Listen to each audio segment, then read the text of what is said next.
Fernando Alcântara de Figueiredo, ex-militar das Forças Armadas, conhecido nacionalmente ao assumir publicamente o relacionamento homossexual de mais de 10 anos com Laci Marinho de Araújo.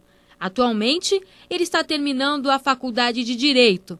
É membro do grupo Tortura Nunca Mais e, recentemente, lançou o livro Soldados Não Choram, onde conta a sua história, a vida dentro do Exército e o relacionamento com Laci.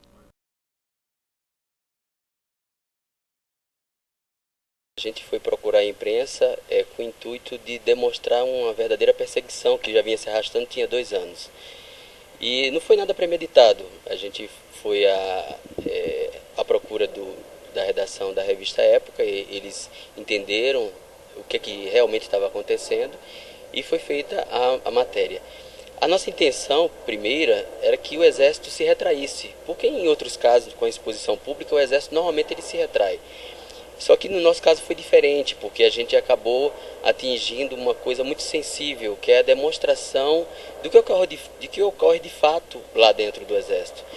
Porque o nosso caso é um caso muito emblemático, que envolve a perseguição política, a perseguição homofóbica, não é? A gente verificou que foi muito positivo isso, porque acabou demonstrando uma luta, criou-se um símbolo em torno da história toda, de que é uma luta de outras pessoas. A história, ela não tem mais o nome do Fernando e do Laci, ela não é uma história mais particular minha. É uma história de centenas de outros casais, centenas de outras pessoas que têm no dia a dia a sua vida íntima, né, posta à frente do seu profissional, né, como se isso identificasse verdadeiramente o que de fato você é na sua vida, no seu profissional, né, interferindo no seu profissional. E o Exército tenta demonstrar, tenta passar para a sociedade essa pseudo incolumidade, né? Essa pseudo moral, né? Que ainda sobrevive lá. A gente sabe que a gente não pode generalizar, porque tem profissionais e profissionais, né?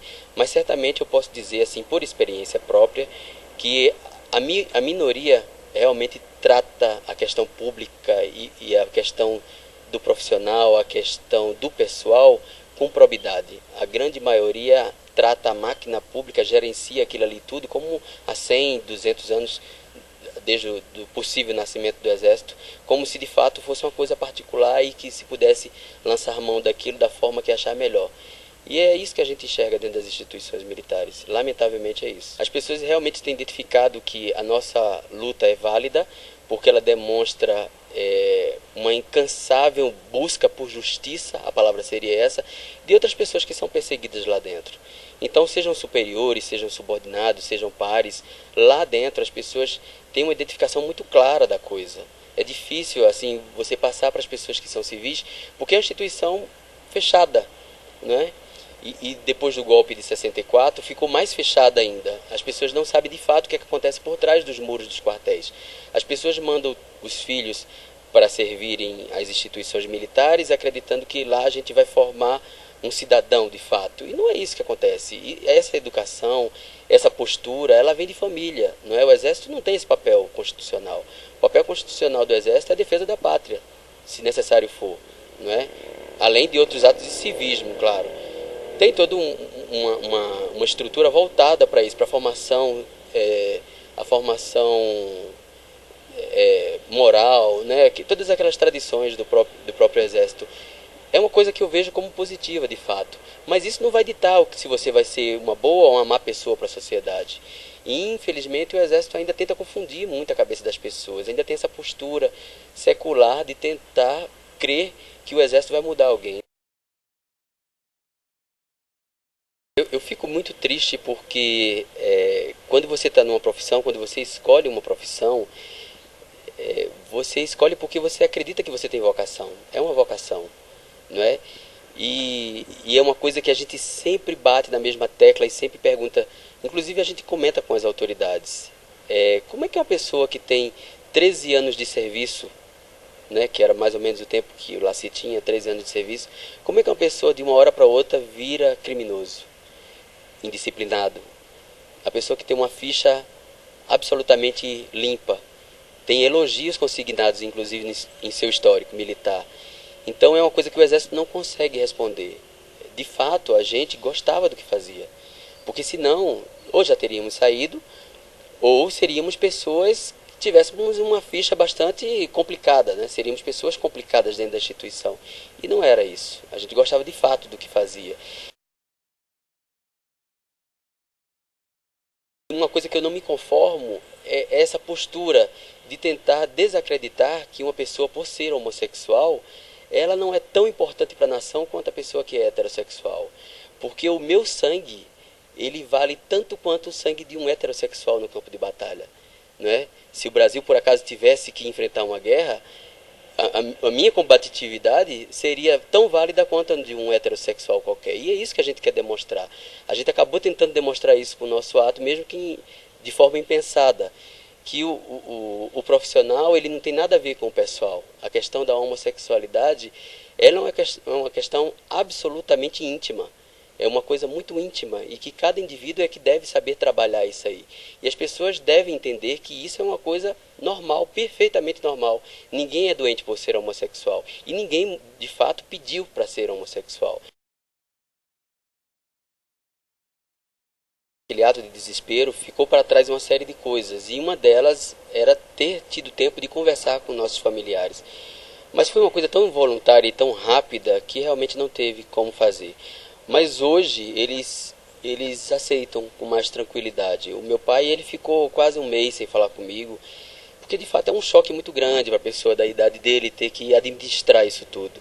Mas hoje a gente tem uma convivência bastante tranquila, eles enxergaram que isso foi necessário e quando eu ouvi que eles sentem orgulho do nosso ato, então para mim eu estou bem tranquilo com relação a isso.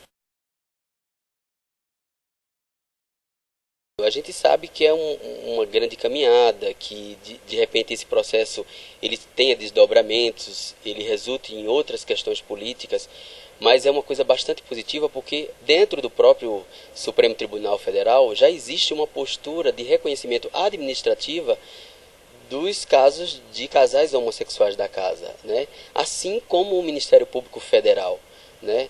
E há que se fazer justiça a respeito dessa instituição, que ela tem demonstrado para a sociedade em outras situações essa mesma postura que está tendo agora para com os homossexuais.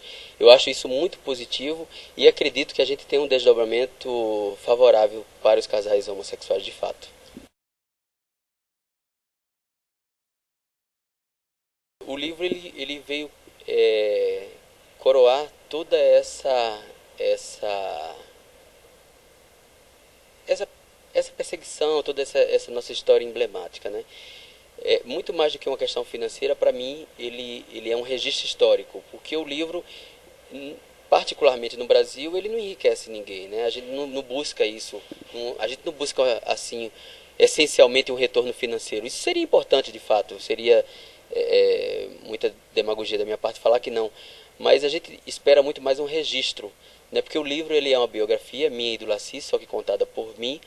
Ele traz toda a perspectiva de um homossexual dentro das Forças Armadas, como é que as pessoas se dão com a descoberta da própria sexualidade lá dentro, como o desenrolar de toda aquela questão da nossa própria perseguição, como é que o Exército lidar com a questão da homossexualidade e com outras questões lá dentro. Então, ele é um livro bastante emblemático porque ele atinge vários pontos fundamentais de que a sociedade tem que repensar para reestruturar as Forças Armadas.